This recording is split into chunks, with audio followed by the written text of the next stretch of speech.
De pâles rayons de soleil filtrant à travers les sycomores illuminaient des spirales de moucherons et venaient frapper les tombes moussues qui ressemblaient à des rochers couverts d'algues à marée basse.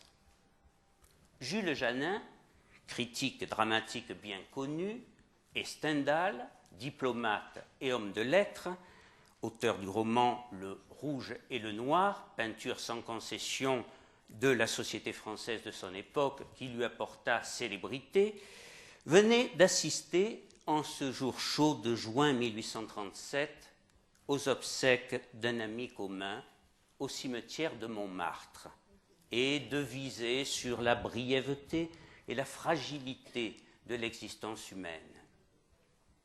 Janin avait une réelle admiration pour celui que Balzac désignait comme l'un des hommes les plus remarquables de son temps. Mais son humour, un tantinet morbide, n'était pas toujours du goût de l'écrivain. C'est ce jour-là sans doute que Stendhal prit la décision d'écrire sa propre biographie, ce qu'il fit quelques mois plus tard, sans se douter que la mort l'emporterait prématurément dans moins de 5 ans, à l'âge de 59 ans. Petit extrait de cette biographie de Stendhal par lui-même.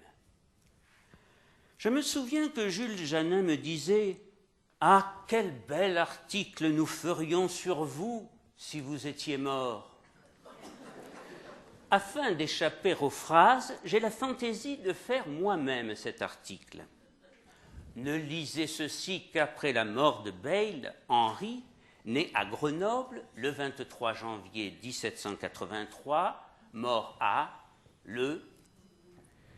Ses parents avaient de l'aisance et appartenaient à la haute bourgeoisie. Sa mère, femme d'esprit, qui lisait Dante, mourut fort jeune. De 1796 à 1799, le jeune Bayle, ayant pris sa vie bourgeoise en horreur, ne s'occupa que de mathématiques. Bayle arriva à Paris le 10 novembre 1799, le lendemain du 18 Brumaire. Napoléon venait de s'emparer du pouvoir. On fit l'expédition de Marengo, Bayle y fut et fut nommé sous-lieutenant du 6e régiment de dragons en mai 1800. Il passait son temps à Milan, ce fut le plus beau temps de sa vie. Il adorait la musique, la gloire littéraire.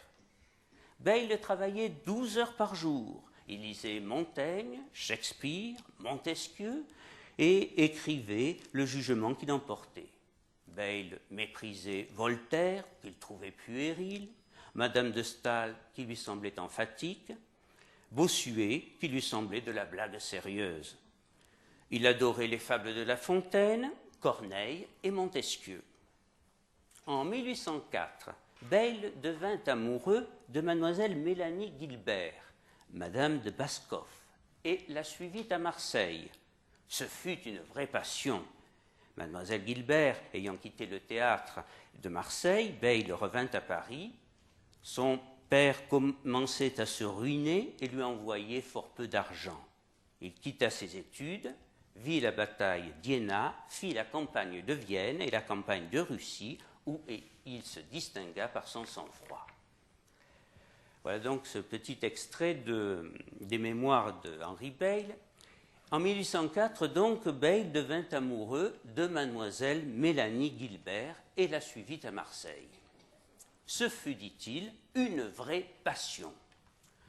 Ce fut aussi certainement la première grande passion amoureuse de sa vie. Il avait tout juste 21 ans, et c'est à Marseille que cette passion s'exacerba, au point que l'on peut dire que Marseille fut la ville de son premier amour. Imaginons le jeune Henri Bayle à cette période de sa vie. Il ne prendra le nom de Stendhal qu'en 1817, lorsqu'il écrira Rome, Naples et Florence. C'était un garçon vif, intrépide, fier et enthousiaste. Il avait les joues pourpres, les traits délicats, de grands yeux noirs qui annonçaient de la réflexion et du feu. Plus tard, ses héros lui ressembleront ou le compléteront. Julien Sorel, dans Le Rouge et le Noir, Fabrice del Dongo, le jeune noble milanais de la Chartreuse de Parme, Lucien Le Houen sont des Stendhal, nés de souvenirs de leur auteur mêlés à des rêves. Sans doute plus séduisants et plus entreprenants que l'original, ils sont tout aussi sensibles que lui et prêts à s'enflammer. Le jeune Henri était aussitôt sur les rangs dès qu'une cause noble le touchait. Et comme on l'a vu, à 17 ans, il rejoignit l'armée d'Italie, fou de joie et dissimulant sous un masque impassible d'un vieux de la vieille ses alarmes bien naturelles et surtout les élans de son imagination héroïque et romanesque. Mais il ne sait ni monter à cheval, ni se servir de son sabre. Revivons avec lui un de ces moments exaltants dans cet extrait de la vie d'Henri Brulard. La vie d'Henri Brulard, récit autobiographique de son enfance, en route vers l'Italie. Mon jeune cheval fringant galopait donc au hasard au milieu de ces sols quand je m'entendis appeler.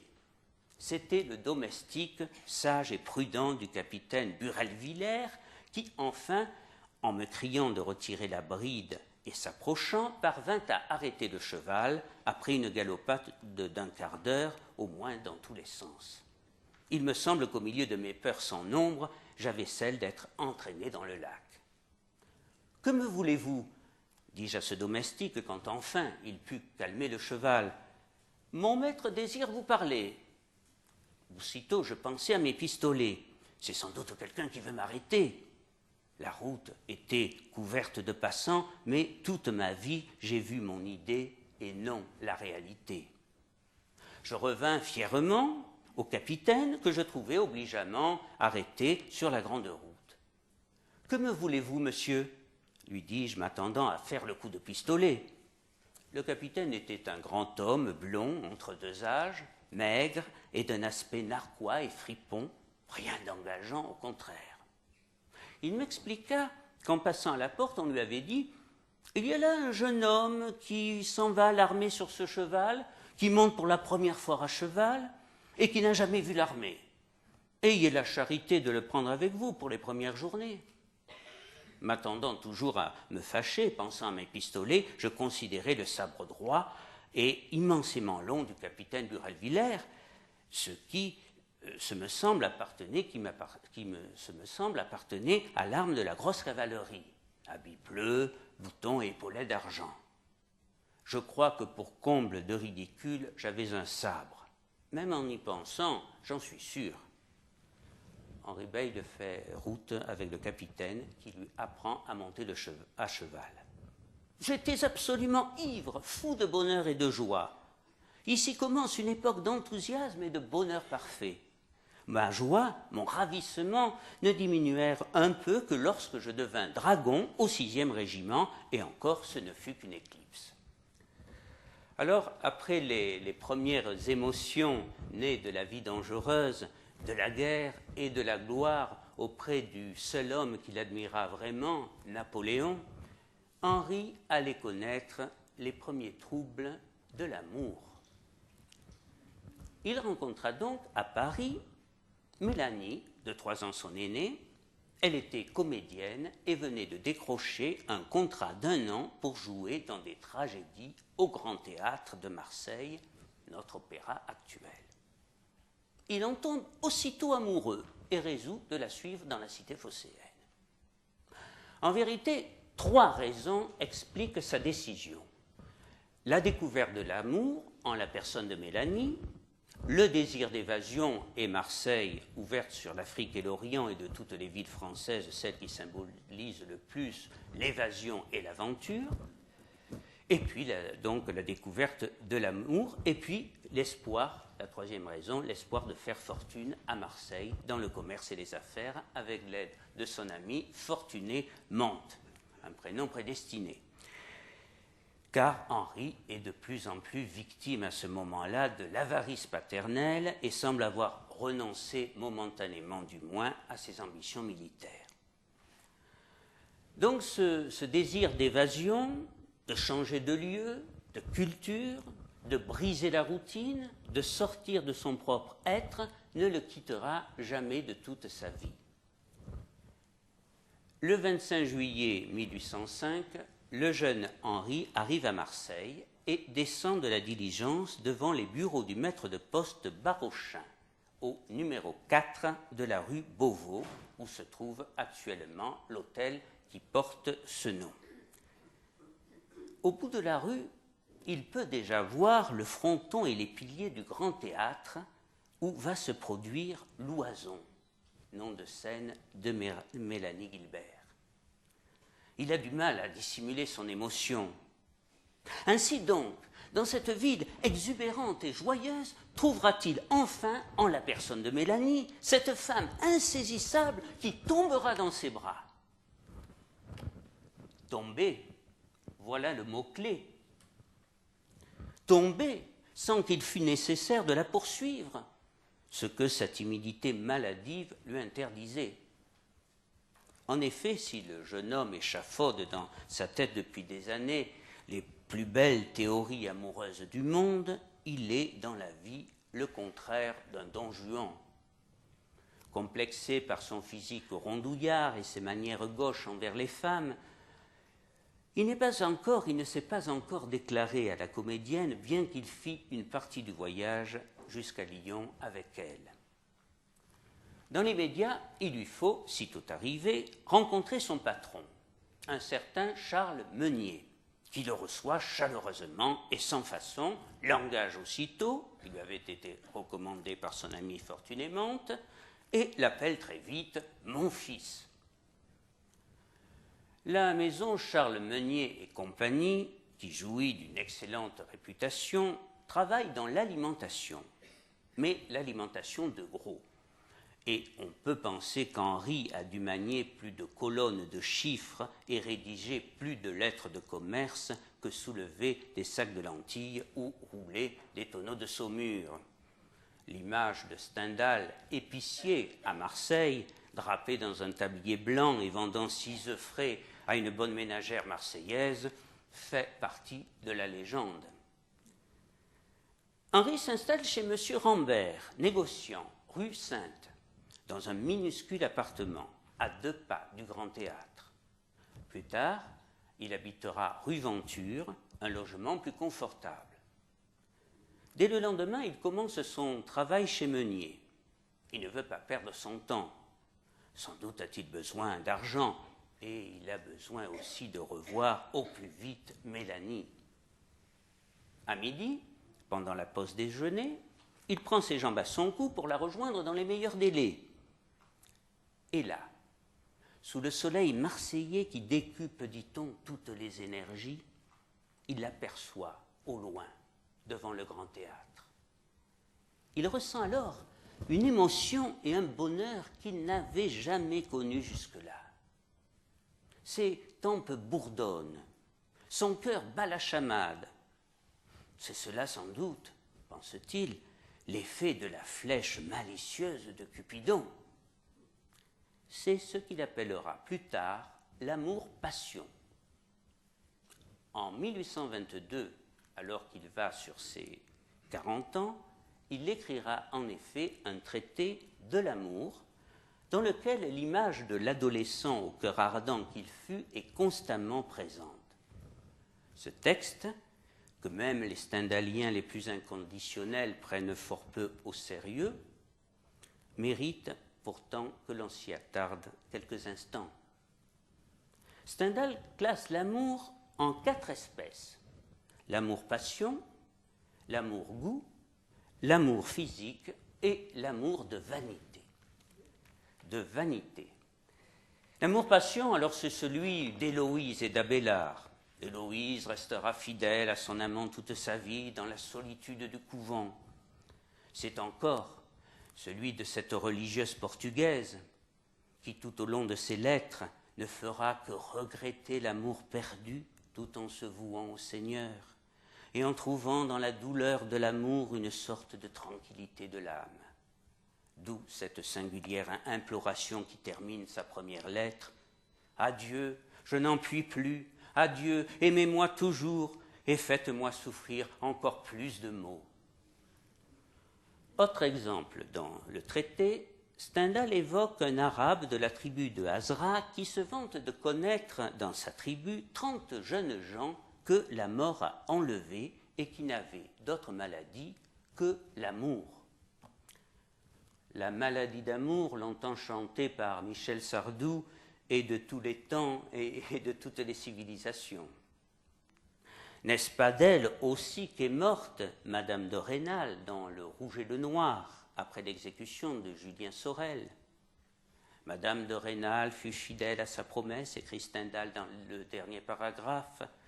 Elle ne chercha en aucune manière à attenter à sa vie, mais 3 jours après Julien, elle mourut en embrassant ses enfants. Les victimes de l'amour-passion sont nombreuses dans l'œuvre de Stendhal. Le suicide, le couvent ou le monastère, ou la mort par dégoût de la vie sont les principales conséquences de cet amour redoutable dont personne n'est à l'abri, l'amour-passion. Quant à l'amour-goût, seconde espèce d'amour, ce n'est, nous dit Stendhal, qu'une diminution, qu'une nuance affaiblie de l'amour-passion. L'amour-goût, contrairement à l'amour-passion, révèle d'une contrainte sociale. Il est formalisé. C'est en quelque sorte un code pour s'intégrer dans la classe supérieure. C'est, ajoute-t-il, la spécialité des Parisiens. L'amour physique, pour sa part, semble être une évidence. Il accompagne souvent l'amour-passion, en particulier, on le verra chez le jeune Henri Beyle. Stendhal nous précise également que les amours sont le miracle de la civilisation, ce qui signifie que dans une société plus ou moins civilisée, l'instinct d'autodéfense subsiste sous forme de pudeur et que celui-ci augmente le pouvoir de l'imagination. Et à son tour, c'est l'imagination qui est la mère de tous les amours, même de l'amour physique. Là encore, Stendhal se réfère à son passé d'adolescent et au jeune Henri dont l'imagination, on l'a vu, était débordante. Mais l'excès de civilisation fait naître également une quatrième catégorie d'amour, l'amour de vanité. La vanité, Stendhal l'a détestée et il la combattra toute sa vie. L'amour de vanité n'est en somme qu'une simulation de l'amour même. Sa prolifération est une plaie de notre civilisation actuelle. Ainsi donc, on peut dire que l'expérience de sa jeunesse, en particulier de son premier amour à Marseille, guidera le reste de la vie de Stendhal. Il en gardera toujours un souvenir ému et elle renaîtra dans chacun de ses romans, de même que cette quête du bonheur qui fut toujours la sienne ainsi que celle de ses principaux personnages. Mais retrouvons Henri, la mine des fêtes, le front ruisselant, débouchant au pas de course sur la place du Grand Théâtre. Mélanie, de son côté, s'avançait lentement le long des si grandes colonnes ioniques du monumental théâtre, dans une robe de dentelle immaculée et coiffée d'un chapeau composé de plusieurs épaisseurs de mousseline empesée. Elle n'était pas vraiment belle, selon les canons de beauté de l'époque, mais elle était séduisante et émouvante avec ses joues de peau de pêche, ses fossettes, ses lèvres frémissantes, ses grands yeux verts en amande et son apparente fragilité. Après quelques minutes passées ensemble, à la terrasse d'un café, Henri demeura le reste de la journée dans un état d'excitation fiévreuse, en attendant de la revoir. M. Meunier, on sent sans doute que le jeune Parisien supportait mal la chaleur du climat méridional, lui conseilla de tomber la veste et de dénouer la cravate. « Ici, on est à Marseille !» lui dit-il en riant. Quelques jours plus tard, par une soirée encore plus chaude que la précédente, après son travail, Henri reçut Mélanie, qui faisait relâche au théâtre, dans son petit appartement de la rue Sainte.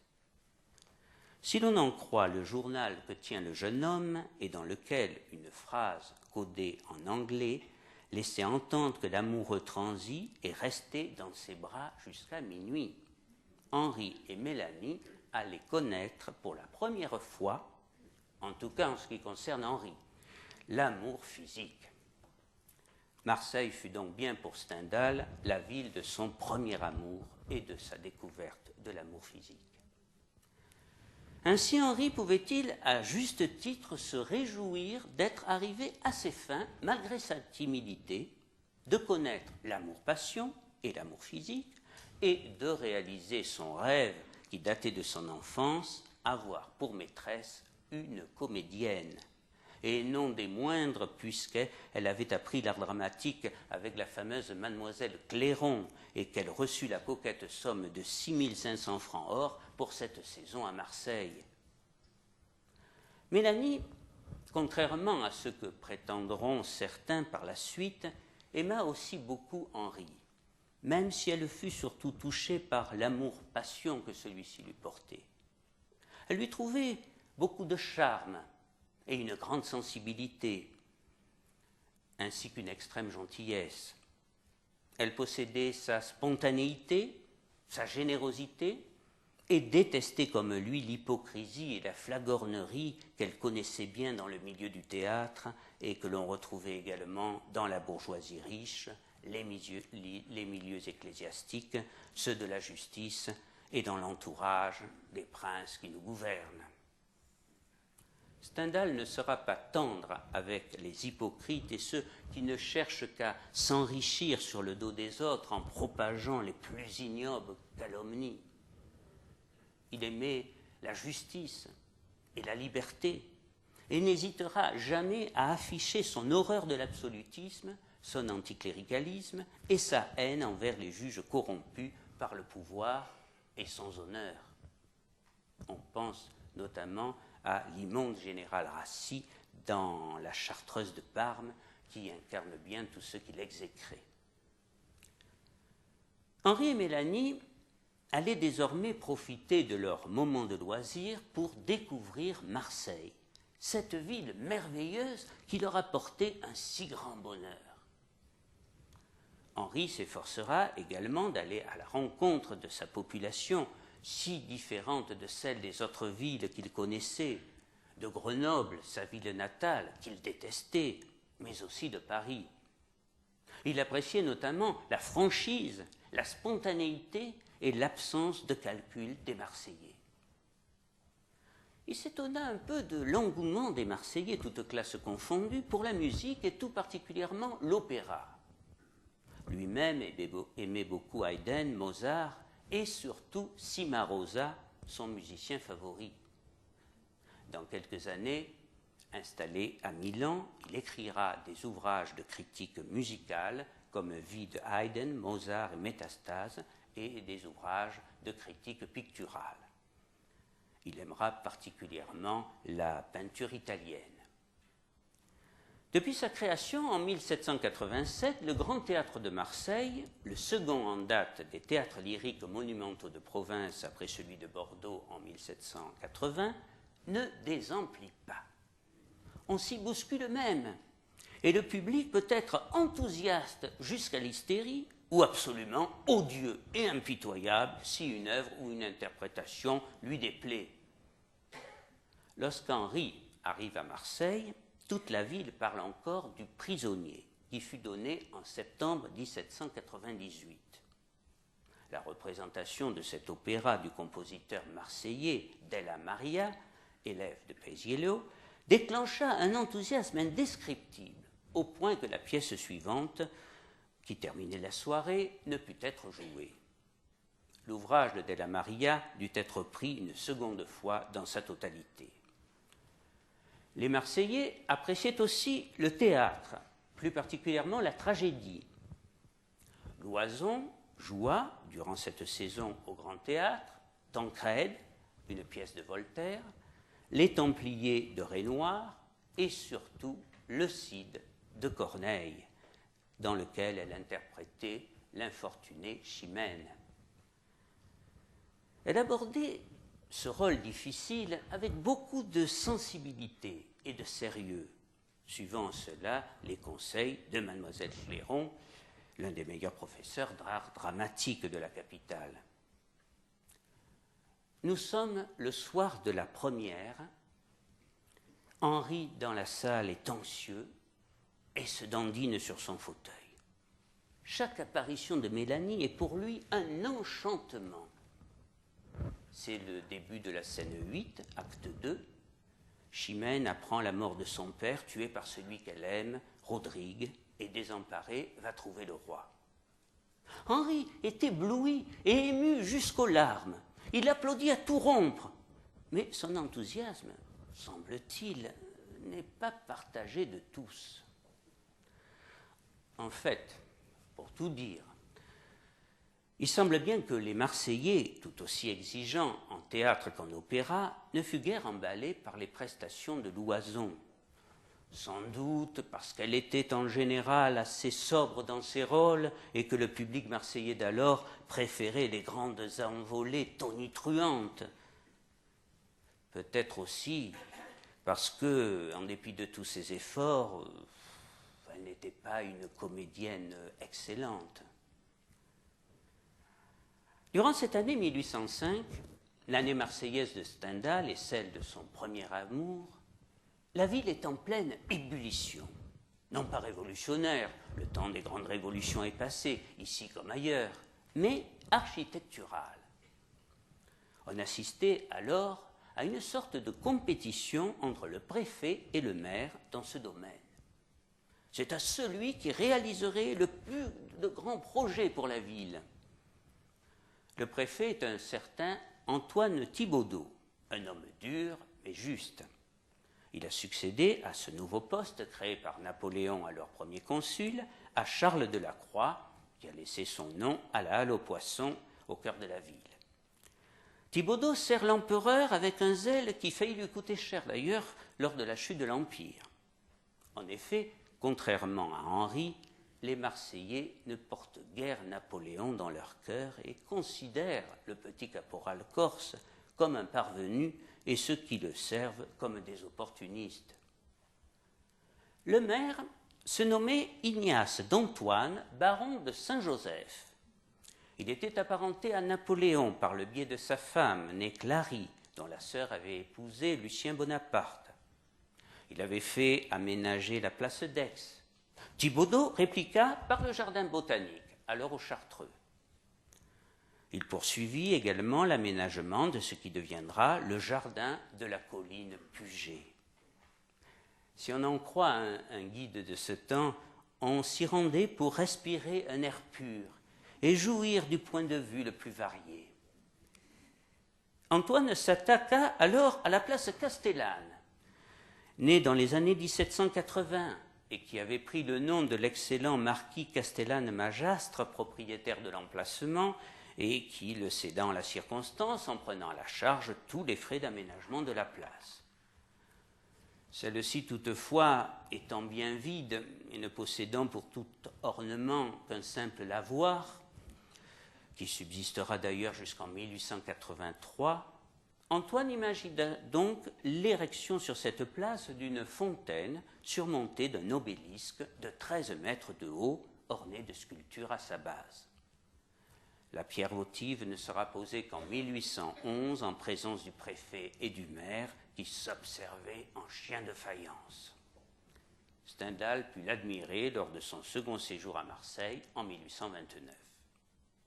Entre-temps, changement de régime oblige, l'inscription portée sur la pierre, célébrant l'empereur, avait été remplacée par un hommage au duc de Bourgogne, fils de la duchesse de Berry, puis au comte d'Artois, frère de Louis XVIII et futur Charles X. Marseille, à bien des égards, ressemblait donc à un vaste chantier, et la population, tout en approuvant ces travaux, se plaignait des nuisances qu'ils provoquaient et des difficultés de circulation qu'ils entraînaient. Rien n'a changé depuis, comme on a pu le constater.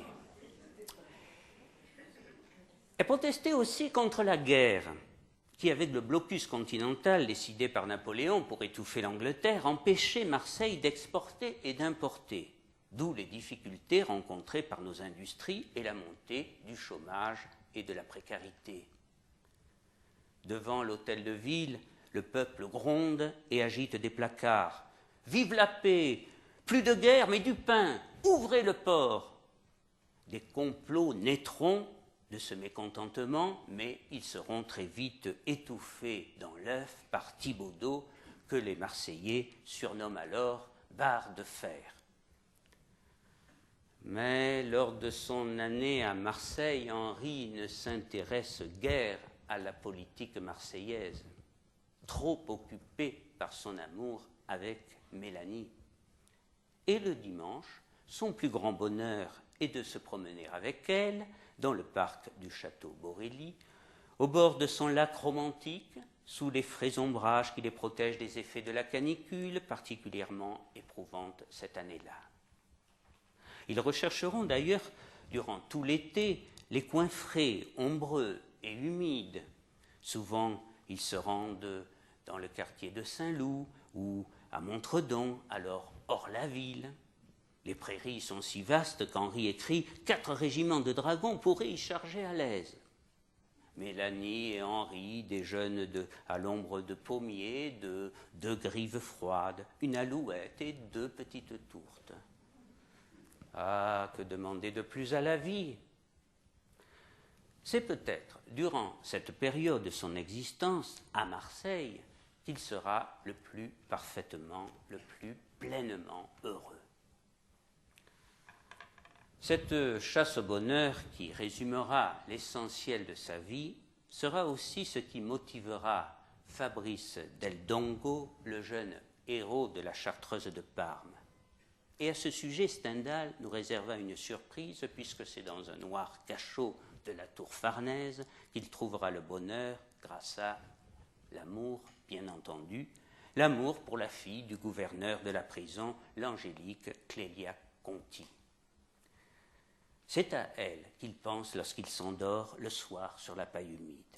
Assistons quelques instants, si vous le voulez bien, à son réveil avec un petit extrait de la Chartreuse de Parme, Le bonheur en prison.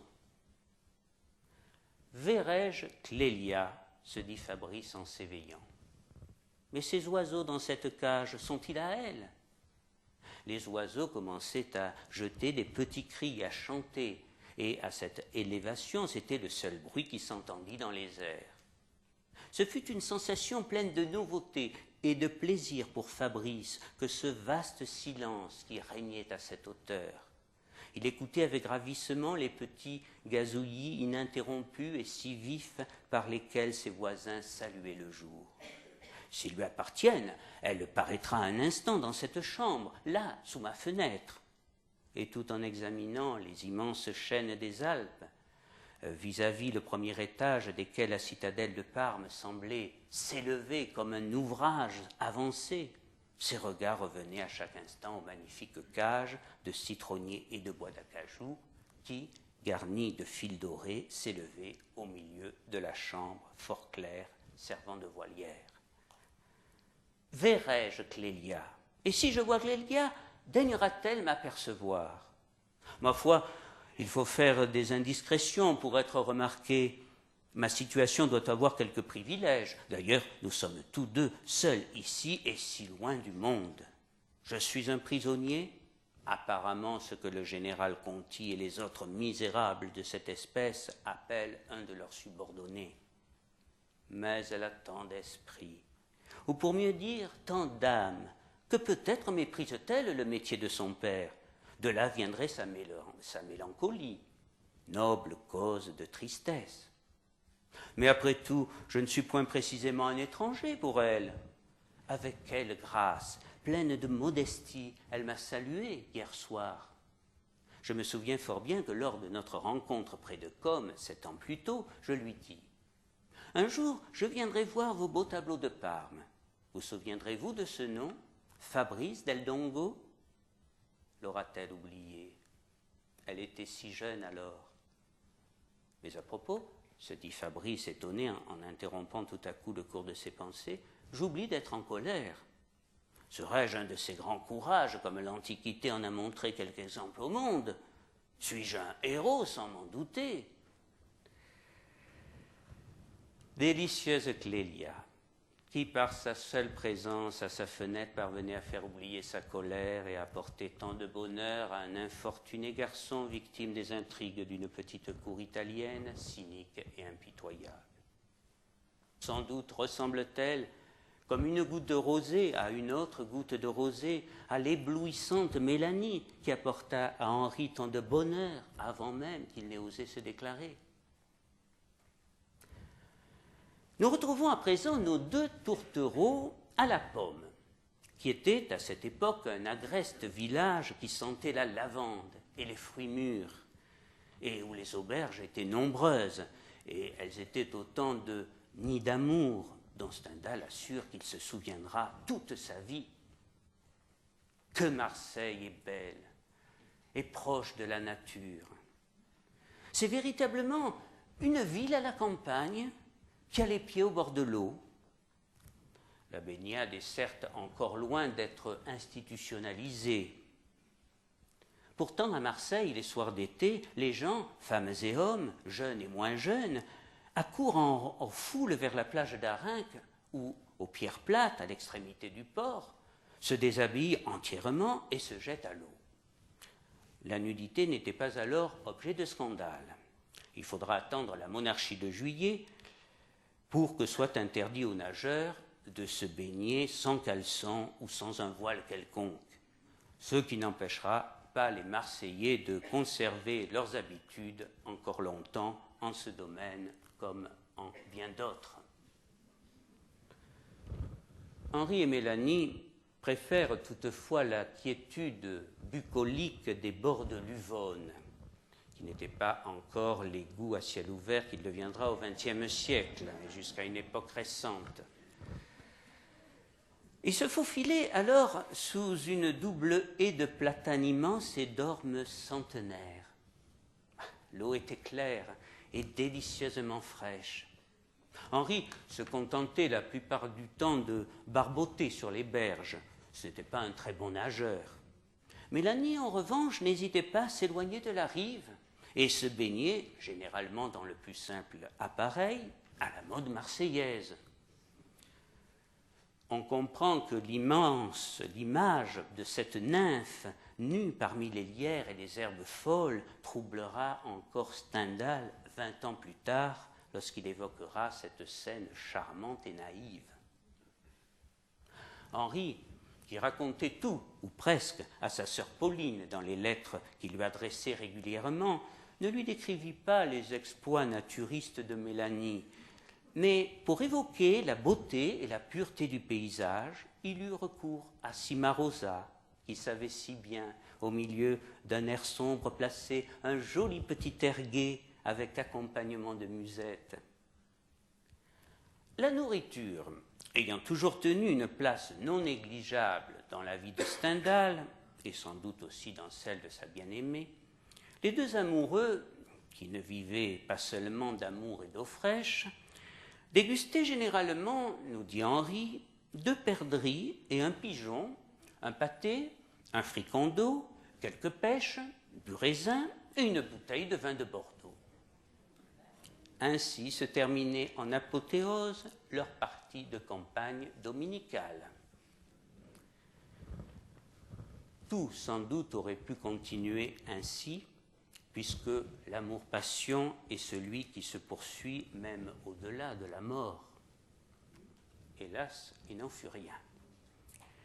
Insensiblement, jour après jour, comme par enchantement, toutes les petites imperfections physiques, intellectuelles ou morales de la troublante Mélanie apparurent sous les yeux horrifiés d'Henri, l'aveuglant même au point de ne voir plus que ces dernières. L'amour-passion se transforma alors en amour-raison et l'extase fit place à la lassitude, voire à l'aversion.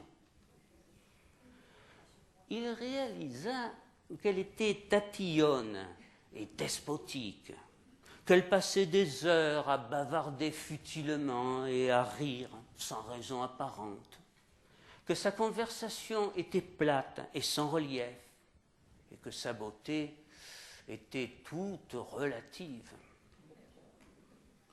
Un jour, qu'ils déjeunaient ensemble dans l'une des petites auberges charmantes de la Pomme, ses yeux se dessillèrent complètement.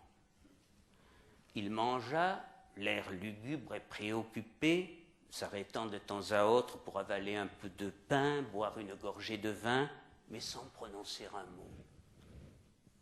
En plissant les yeux, il la regardait s'agiter autour d'une cuisse de pintade, visiblement furieux contre lui-même d'être tombé passionnément amoureux, d'une brave fille, certes, mais qui n'avait pas inventé la poudre, d'une comédienne, certes, mais au talent plus que discutable.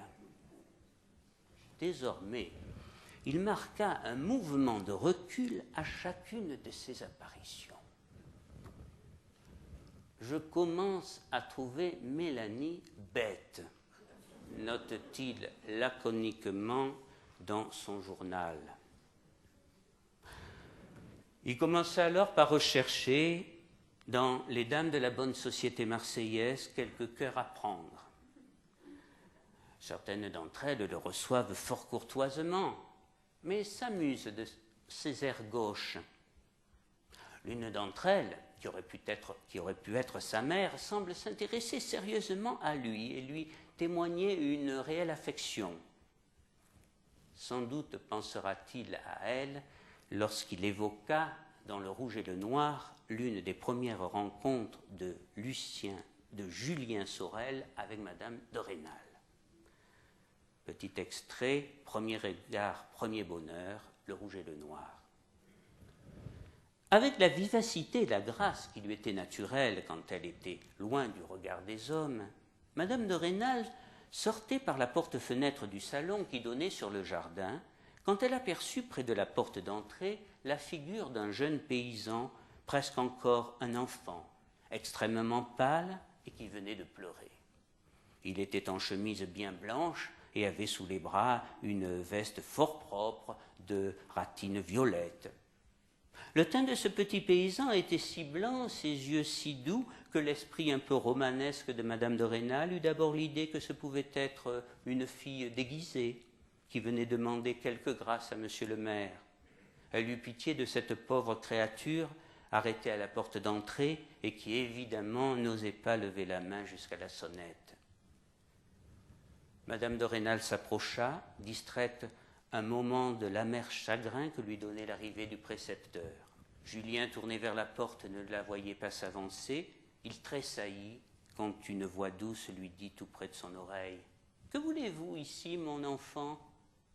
Julien se tourna vivement et, frappé du regard si rempli de grâce de Madame de Rênal, il oublia une partie de sa timidité. Bientôt, étonné de sa beauté, il oublia tout, même ce qu'il venait faire. Madame de Rênal avait répété sa question. « Je viens pour être précepteur, madame, lui dit-il enfin, tout honteux de ses larmes qu'il essuyait de son mieux. Madame de Rênal resta interdite.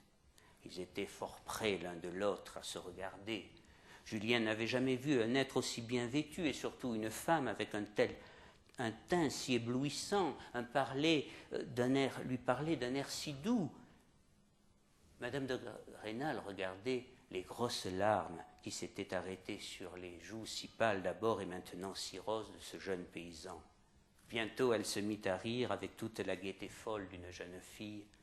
Elle se moquait d'elle-même et ne pouvait se figurer tout son bonheur. En définitive, Stendhal fera partie toute sa vie de ces gens qui trouvent que le meilleur de l'amour, ce sont les préliminaires. Avec la Loison, l'idylle tournant à la scène de ménage, lorsque son contrat s'achèvera en mars 1806, il la laissera partir. Il est triste, mais pas désespéré, et trouvera d'autres cœurs qui lui feront oublier son premier grand amour. Les ex-amants continuent à s'écrire, et se reverront même une fois à Paris, mais leur belle histoire est bel et bien finie.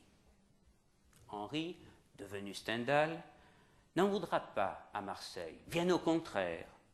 Il gardera toujours une tendresse particulière pour la ville de son premier amour, une ville qui, à bien des égards, lui ressemble. Il y retournera en 1829. Le préfet est alors M. Villeneuve-Bargenon qui constate « Marseille compte peu de monuments, une population tout entière à donner au commerce a dû chercher plutôt ce qui est commode et économique que ce qui est grand et dispendieux. » Nous lui laisserons la responsabilité de cette affirmation. C'est au cours de ce second séjour, dans la nuit du 25 au 26 octobre 1829, que Stendhal eut l'idée de Julien qui allait donner le rouge et le noir. Il se mit immédiatement au travail et le 13 novembre 1830, le journal de la librairie annonçait le rouge et le noir, chronique du XIXe siècle. Il est évident qu'à Marseille, il retrouva le jeune garçon gauche et timide qu'il était alors, amoureux, un tantinet aveugle et qui rêvait de gloire et de richesse.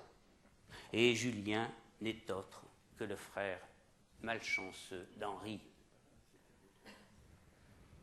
Il reviendra encore une dernière fois à Marseille en 1837.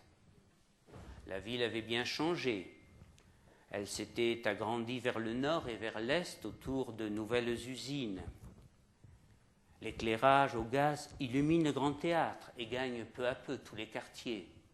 Les bastides sont de plus en plus nombreuses. Stendhal leur a toujours trouvé un charme indéfinissable. Le Vieux-Port est, dit-il, un lac couvert de navires. Parmi les voiliers du long cours, les bateaux et les barques de pêche, on commence à voir quelques navires à vapeur qui se feraient un chemin à longue traînée de fumées blanches et noires.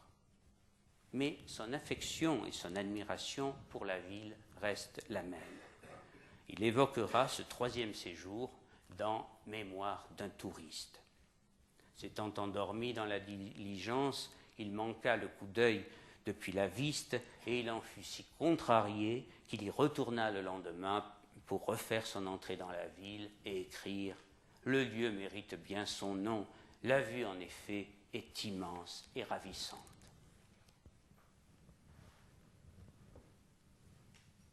De pâles rayons de soleil, filtrant à travers les sycomores, illuminaient des spirales de moucherons et venaient frapper les tombes moussues qui ressemblaient à des rochers couverts d'algues à marée basse. Au cimetière de Montmartre, en ce début d'été 1842, Jules Janin méditait sur la brièveté et la fragilité de l'existence humaine. Il venait d'assister aux obsèques de son ami Stendhal, diplomate et homme de lettres, qu'une brutale attaque d'apoplexie venait d'emporter à l'âge de 59 ans.